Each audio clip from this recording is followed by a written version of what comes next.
المصطفى بلغ مقاصدنا واغفر لنا ما مضى يا واسع الكرم يا ربي بالمصطفى بلغ مقاصدنا واغفر لنا ما مضى يا واسع الكرم يا ربي بالمصطفى بلغ مقاصدنا واغفر لنا ما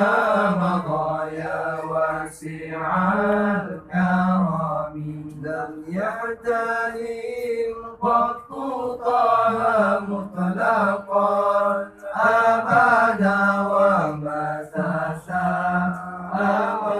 أسلم في مدى الزمن منه الدواب فلم ترب وما وقعت ذبابة أبدا في جسمه الحسن بخلفه كأمام رؤية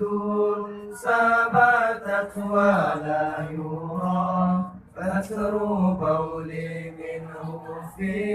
علني وقلبه لم ينم والعين قد نعست ولا يرى ظله في شمس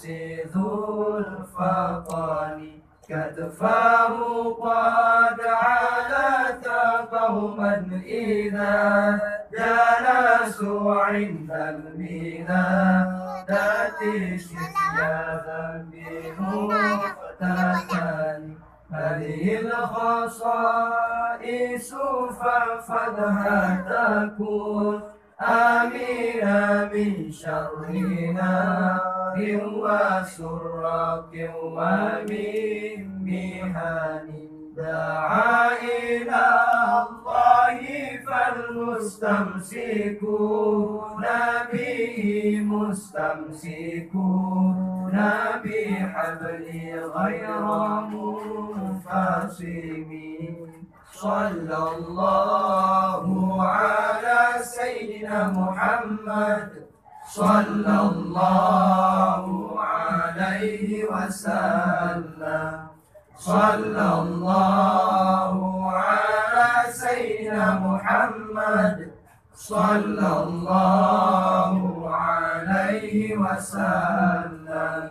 صلى الله على سيدنا محمد